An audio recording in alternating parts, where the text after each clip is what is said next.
The Extraordinary Adventures of Arsène Lupin, Gentleman-Burglar, by Maurice Leblanc.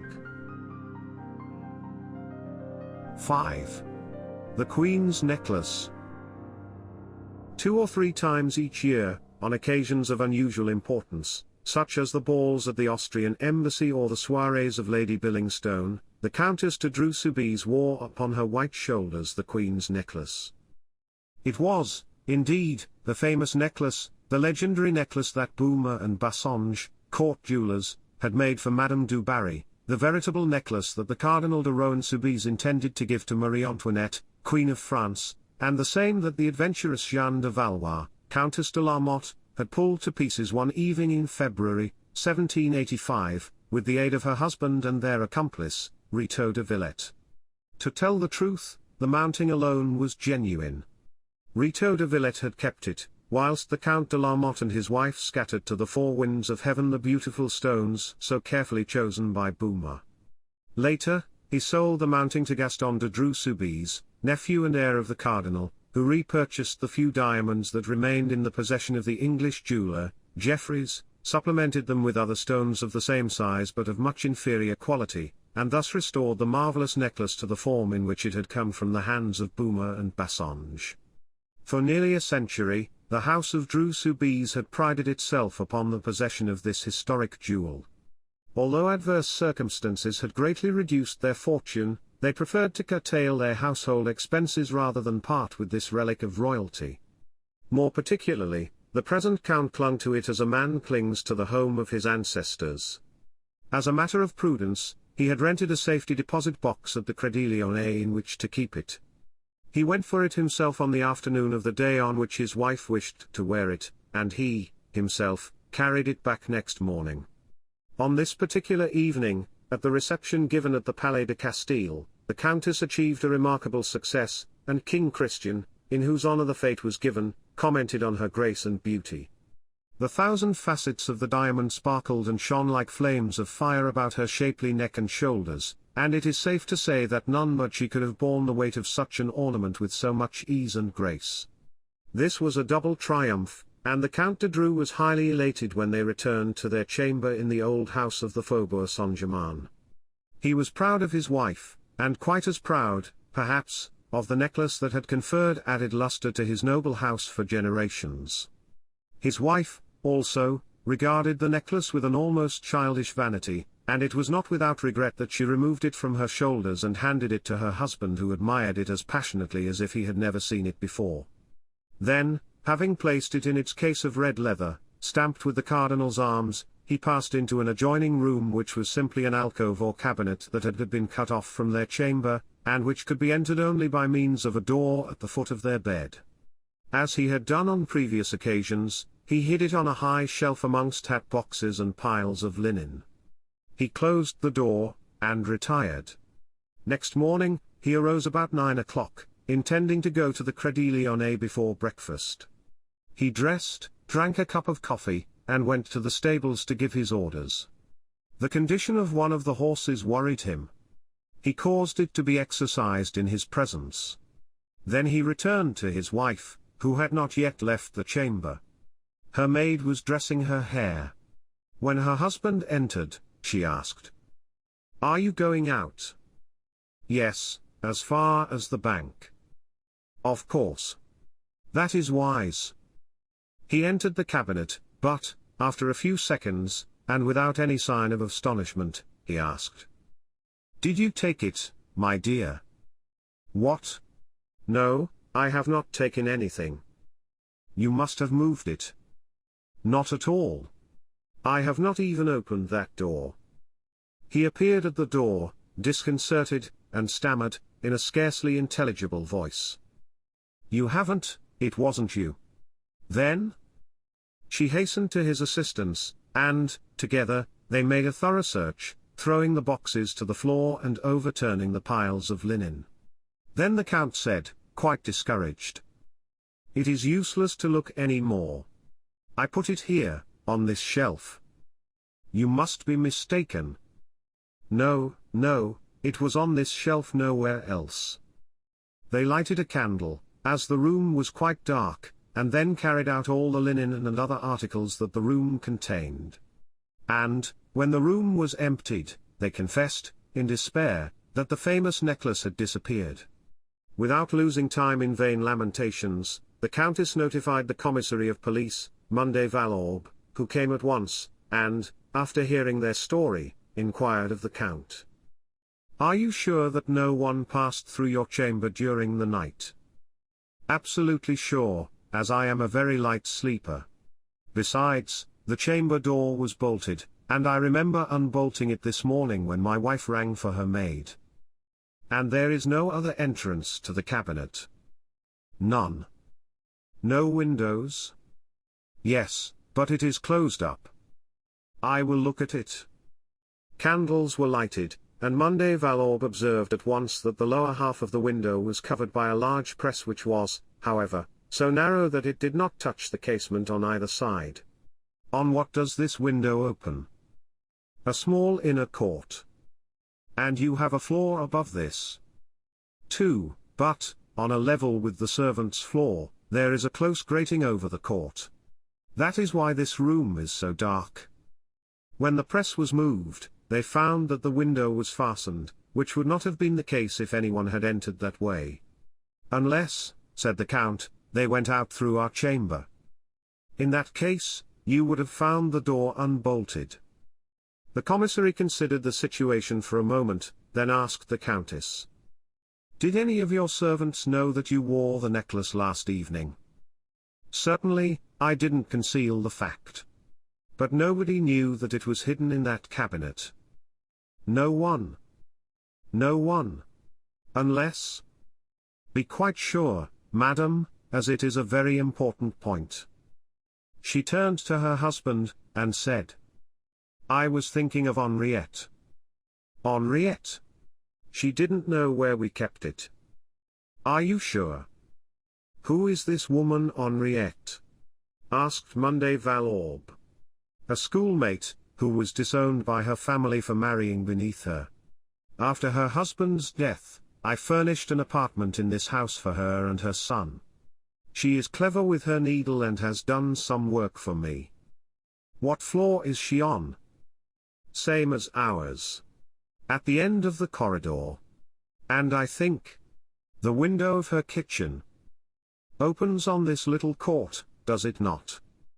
"Yes, just opposite ours." Monday Valorbe then asked to see Henriette. They went to her apartment. She was sewing, whilst her son Raoul, about 6 years old, was sitting beside her, reading. The commissary was surprised to see the wretched apartment that had been provided for the woman. It consisted of one room without a fireplace, and a very small room that served as a kitchen. The commissary proceeded to question her. She appeared to be overwhelmed on learning of the theft. Last evening she had herself dressed the Countess and placed the necklace upon her shoulders. "Good God!" she exclaimed, "it can't be possible. And you have no idea?" "Not the least suspicion. Is it possible that the thief may have passed through your room?" She laughed heartily, never supposing that she could be an object of suspicion. "But I have not left my room. I never go out. And, perhaps, you have not seen." She opened the kitchen window, and said, "See, it is at least 3 meters to the ledge of the opposite window. Who told you that we supposed the theft might have been committed in that way?" "But the necklace was in the cabinet, wasn't it?" "How do you know that?" "Why, I have always known that it was kept there at night. It had been mentioned in my presence." Her face, though still young, bore unmistakable traces of sorrow and resignation. And it now assumed an expression of anxiety as if some danger threatened her. She drew her son toward her. The child took her hand, and kissed it affectionately. When they were alone again, the Count said to the commissary, "I do not suppose you suspect Henriette. I can answer for her. She is honesty itself." "I quite agree with you," replied Monday Valorbe. "At most, I thought there might have been an unconscious complicity. But I confess that even that theory must be abandoned, as it does not help solve the problem now before us. The commissary of police abandoned the investigation, which was now taken up and completed by the examining judge. He questioned the servants, examined the condition of the bolt, experimented with the opening and closing of the cabinet window, and explored the little court from top to bottom. All was in vain. The bolt was intact. The window could not be opened or closed from the outside. The inquiries especially concerned Henriette, for, in spite of everything, they always turned in her direction. They made a thorough investigation of her past life, and ascertained that, during the last 3 years, she had left the house only 4 times, and her business, on those occasions, was satisfactorily explained. As a matter of fact, she acted as chambermaid and seamstress to the Countess, who treated her with great strictness and even severity. At the end of a week, the examining judge had secured no more definite information than the commissary of police. The judge said, "Admitting that we know the guilty party, which we do not, we are confronted by the fact that we do not know how the theft was committed. We are brought face to face with 2 obstacles, a door and a window both closed and fastened. It is thus a double mystery. How could anyone enter, and, moreover, how could anyone escape, leaving behind him a bolted door and a fastened window?" At the end of 4 months, the secret opinion of the judge was that the Count and Countess, being hard-pressed for money, which was their normal condition, had sold the Queen's necklace. He closed the investigation. The loss of the famous jewel was a severe blow to the Dreux-Soubise. Their credit being no longer propped up by the reserve fund that such a treasure constituted, they found themselves confronted by more exacting creditors and money-lenders. They were obliged to cut down to the quick, to sell or mortgage every article that possessed any commercial value. In brief, it would have been their ruin, if 2 large legacies from some distant relatives had not saved them. Their pride also suffered a downfall, as if they had lost a quartering from their escutcheon. And, strange to relate, it was upon her former schoolmate, Henriette, that the Countess vented her spleen. Toward her, the Countess displayed the most spiteful feelings, and even openly accused her. First, Henriette was relegated to the servants' quarters, and, next day, discharged. For some time, the Count and Countess passed an uneventful life. They travelled a great deal. Only one incident of record occurred during that period. Some months after the departure of Henriette, the Countess was surprised when she received and read the following letter, signed by Henriette. "Madam, I do not know how to thank you, for it was you, was it not, who sent me that? It could not have been anyone else. No one but you knows where I live. If I am wrong, excuse me, and accept my sincere thanks for your past favors." What did the letter mean? The present or past favors of the Countess consisted principally of injustice and neglect. Why, then, this letter of thanks? When asked for an explanation, Henriette replied that she had received a letter, through the mails, enclosing 2 banknotes of 1,000 francs each. The envelope, which she enclosed with her reply, bore the Paris postmark, and was addressed in a handwriting that was obviously disguised. Now, whence came those 2,000 francs? Who had sent them? And why had they sent them? Henriette received a similar letter and a like sum of money 12 months later. And a 3rd time, and a 4th, and each year for a period of 6 years, with this difference, that in the 5th and 6th years the sum was doubled. There was another difference, the post office authorities having seized one of the letters under the pretext that it was not registered. The last 2 letters were duly sent according to the postal regulations, the first dated from Saint-Germain, the other from Suresnes. The writer signed the first one, Anquety, and the other, Chud. The addresses that he gave were false. At the end of 6 years, Henriette died, and the mystery remained unsolved. All these events are known to the public. The case was one of those which excite public interest, and it was a strange coincidence that this necklace, which had caused such a great commotion in France at the close of the 18th century, should create a similar commotion a century later. But what I am about to relate is known only to the parties directly interested and a few others from whom the Count exacted a promise of secrecy. As it is probable that some day or other that promise will be broken, I have no hesitation in rending the veil and thus disclosing the key to the mystery, the explanation of the letter published in the morning papers 2 days ago, an extraordinary letter which increased, if possible, the mists and shadows that envelope this inscrutable drama. 5 days ago, a number of guests were dining with the Count de Dreux-Soubise. There were several ladies present, including his 2 nieces and his cousin, and the following gentlemen: the President of Seville, the Deputy Boccas, the Chevalier Floriani, whom the Count had known in Sicily, and General Marquis de Rouzières, an old club friend. After the repast, coffee was served by the ladies, who gave the gentlemen permission to smoke their cigarettes, provided they would not desert the salon. The conversation was general, and finally one of the guests chanced to speak of celebrated crimes. And that gave the Marquis de Rouzières, who delighted to tease the Count, an opportunity to mention the affair of the Queen's necklace, a subject that the Count detested. Each one expressed his own opinion of the affair, and, of course, their various theories were not only contradictory but impossible. "And you, monsieur," said the Countess to the Chevalier Floriani, "what is your opinion?" "Oh, I have no opinion, madam." All the guests protested, for the Chevalier had just related in an entertaining manner various adventures in which he had participated with his father, a magistrate at Palermo, and which established his judgment and taste in such matters. "I confess," said he, "I have sometimes succeeded in unraveling mysteries that the cleverest detectives have renounced, yet I do not claim to be Sherlock Holmes. Moreover, I know very little about the affair of the Queen's necklace." Everybody now turned to the Count, who was thus obliged, quite unwillingly, to narrate all the circumstances connected with the theft.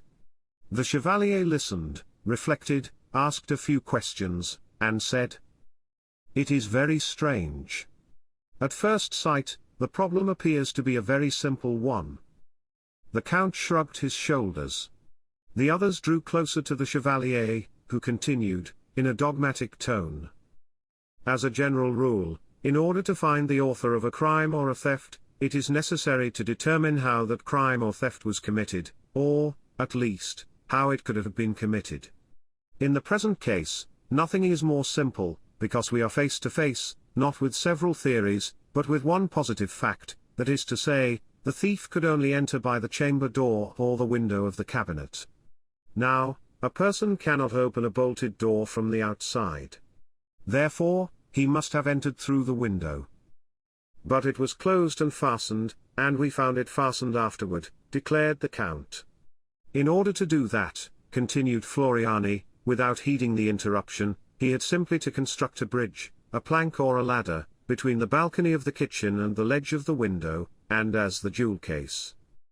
"But I repeat that the window was fastened," exclaimed the Count, impatiently. This time, Floriani was obliged to reply. He did so with the greatest tranquillity, as if the objection was the most insignificant affair in the world. "I will admit that it was, but is there not a transom in the upper part of the window?" "How do you know that?" "In the first place, that was customary in houses of that date, and, in the second place, without such a transom, the theft cannot be explained." "Yes, there is one, but it was closed, the same as the window. Consequently, we did not pay attention to it." "That was a mistake, for, if you had examined it, you would have found that it had been opened." "But how?" "I presume that, like all others, it opens by means of a wire with a ring on the lower end." "Yes, but I do not see." "Now, through a hole in the window, a person could, by the aid of some instrument, let us say a poker with a hook at the end, grip the ring, pull down, and open the transom." The Count laughed and said, "Excellent. Excellent. Your scheme is very cleverly constructed, but you overlook one thing, monsieur, there is no hole in the window." "There was a hole." "Nonsense, we would have seen it." "In order to see it, you must look for it, and no one has looked. The hole is there, it must be there, at the side of the window, in the putty." In a vertical direction, of course. The Count arose.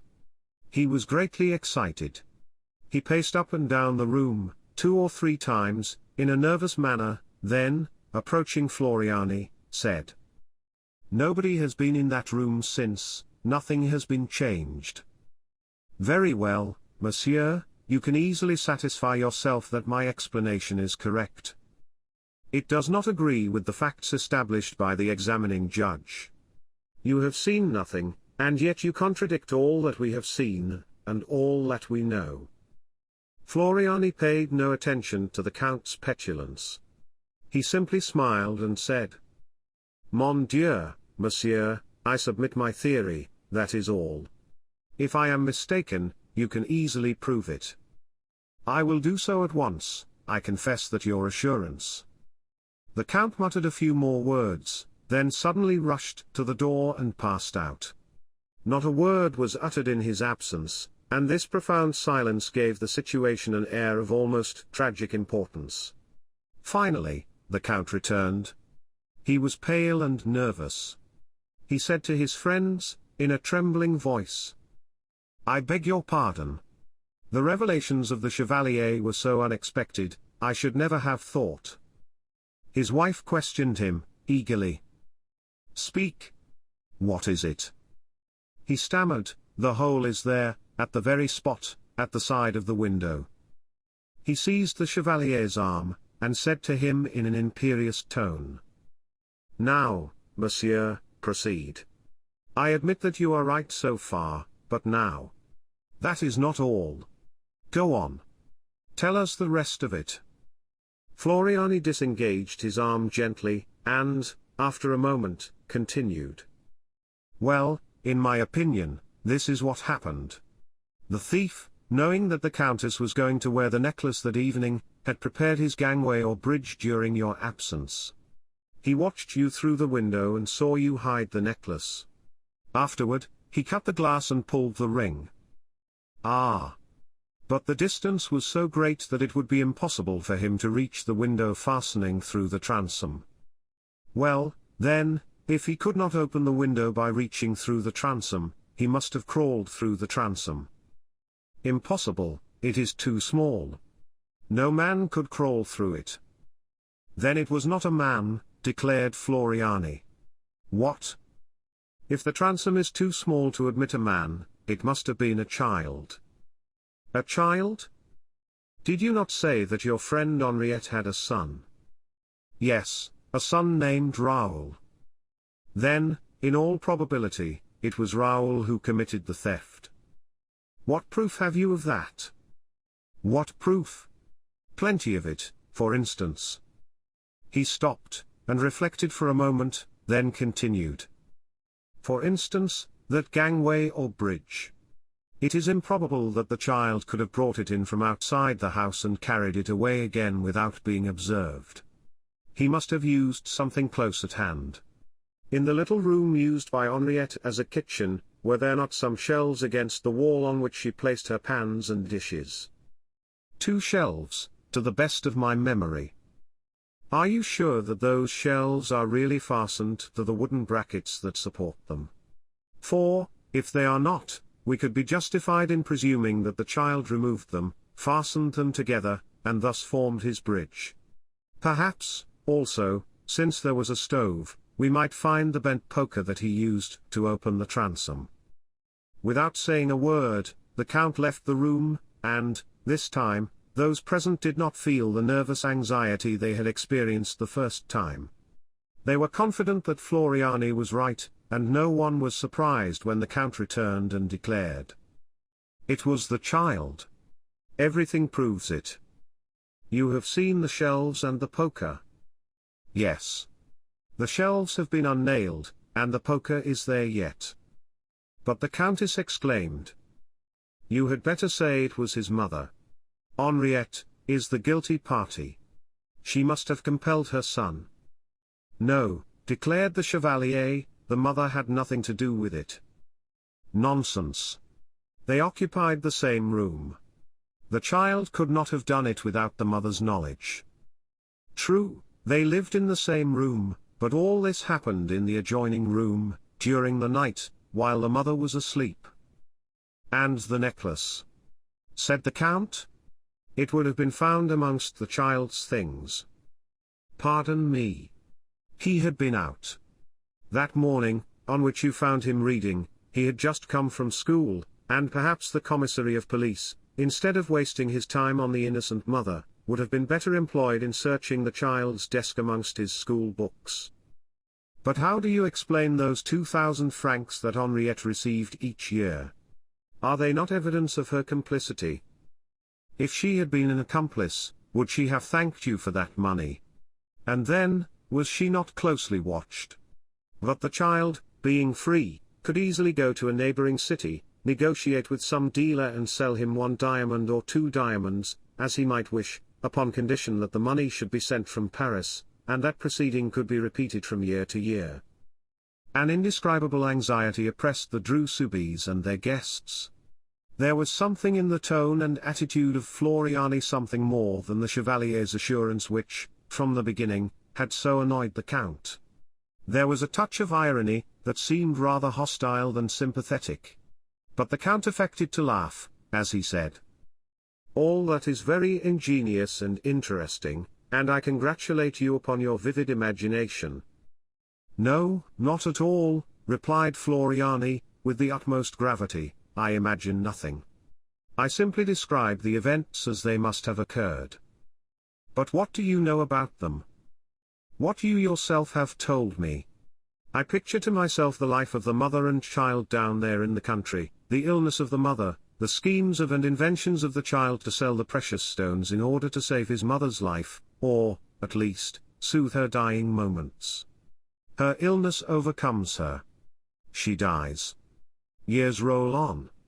The child becomes a man, and then and now I will give my imagination a free rein. Let us suppose that the man feels a desire to return to the home of his childhood, that he does so, and that he meets there certain people who suspect and accuse his mother. Do you realize the sorrow and anguish of such an interview in the very house wherein the original drama was played?" His words seemed to echo for a few seconds in the ensuing silence, and one could read upon the faces of the Count and Countess de Dreux a bewildered effort to comprehend his meaning and, at the same time, the fear and anguish of such a comprehension. The Count spoke at last, and said, "Who are you, monsieur?" "I. The Chevalier Floriani, whom you met at Palermo, and whom you have been gracious enough to invite to your house on several occasions." "Then what does this story mean?" "Oh, nothing at all. It is simply a pastime, so far as I am concerned. I endeavor to depict the pleasure that Henriette's son, if he still lives, would have in telling you that he was the guilty party, and that he did it because his mother was unhappy, as she was on the point of losing the place of a servant, by which she lived, and because the child suffered at sight of his mother's sorrow." He spoke with suppressed emotion, rose partially and inclined toward the Countess. There could be no doubt that the Chevalier Floriani was Henriette's son. His attitude and words proclaimed it. Besides, was it not his obvious intention, and desire to be recognized as such? The Count hesitated. What action would he take against the audacious guest? Ring? Provoke a scandal? Unmask the man who had once robbed him? But that was a long time ago. And who would believe that absurd story about the guilty child? No, better far to accept the situation, and pretend not to comprehend the true meaning of it. So the Count, turning to Floriani, exclaimed, "Your story is very curious, very entertaining, I enjoyed it much. But what do you think has become of this young man, this model son? I hope he has not abandoned the career in which he made such a brilliant debut." "Oh, certainly not. After such a debut. To steal the Queen's necklace at 6 years of age, the celebrated necklace that was coveted by Marie Antoinette." "And to steal it," remarked Floriani, falling in with the Count's mood, "without costing him the slightest trouble, without anyone thinking to examine the condition of the window, or to observe that the windowsill was too clean, that windowsill which he had wiped in order to efface the marks he had made in the thick dust. We must admit that it was sufficient to turn the head of a boy at that age. It was all so easy. He had simply to desire the thing, and reach out his hand to get it. And he reached out his hand. Both hands, replied the Chevalier, laughing. His companions received a shock. What mystery surrounded the life of the so-called Floriani? How wonderful must have been the life of that adventurer, a thief at 6 years of age, and who, today, in search of excitement or, at most, to gratify a feeling of resentment, had come to brave his victim in her own house, audaciously, foolishly, and yet with all the grace and delicacy of a courteous guest. He arose and approached the Countess to bid her adieu. She recoiled, unconsciously. He smiled. "Oh, madam, you are afraid of me. Did I pursue my role of parlour magician a step too far?" She controlled herself, and replied, with her accustomed ease. "Not at all, monsieur. The legend of that dutiful son interested me very much, and I am pleased to know that my necklace had such a brilliant destiny. But do you not think that the son of that woman, that Henriette, was the victim of hereditary influence in the choice of his vocation?" He shuddered, feeling the point, and replied, "I am sure of it, and, moreover, his natural tendency to crime must have been very strong or he would have been discouraged." "Why so?" "Because, as you must know, the majority of the diamonds were false. The only genuine stones were the few purchased from the English jeweller, the others having been sold, one by one, to meet the cruel necessities of life." "It was still the Queen's necklace, monsieur," replied the Countess, haughtily, "and that is something that he, Henriette's son, could not appreciate." "He was able to appreciate, madam, that, whether true or false, the necklace was nothing more than an object of parade, an emblem of senseless pride." The Count made a threatening gesture, but his wife stopped him. "Monsieur," she said, "if the man to whom you allude has the slightest sense of honor—" She stopped, intimidated by Floriani's cool manner. "If that man has the slightest sense of honor," he repeated. She felt that she would not gain anything by speaking to him in that manner, and in spite of her anger and indignation, trembling as she was from humiliated pride, she said to him, almost politely, "Monsieur, the legend says that Rito de Villette, when in possession of the Queen's necklace, did not disfigure the mounting. He understood that the diamonds were simply the ornament, the accessory, and that the mounting was the essential work, the creation of the artist, and he respected it accordingly. Do you think that this man had the same feeling? I have no doubt that the mounting still exists. The child respected it. Well, monsieur, if you should happen to meet him, will you tell him that he unjustly keeps possession of a relic that is the property and pride of a certain family, and that, although the stones have been removed, the Queen's necklace still belongs to the house of Dreux-Soubise. It belongs to us as much as our name or our honor." The Chevalier replied, simply, "I shall tell him, madam." He bowed to her, saluted the Count and the other guests, and departed. 4 days later, the Countess de Dreux found upon the table in her chamber a red leather case bearing the Cardinal's arms. She opened it, and found the Queen's necklace. But as all things must, in the life of a man who strives for unity and logic, converge toward the same goal, and as a little advertising never does any harm, on the following day, the Echo de France published these sensational lines. "The Queen's necklace, the famous historical jewelry stolen from the family of Dreux-Soubise, has been recovered by Arsène Lupin, who hastened to restore it to its rightful owner. We cannot too highly commend such a delicate and chivalrous act.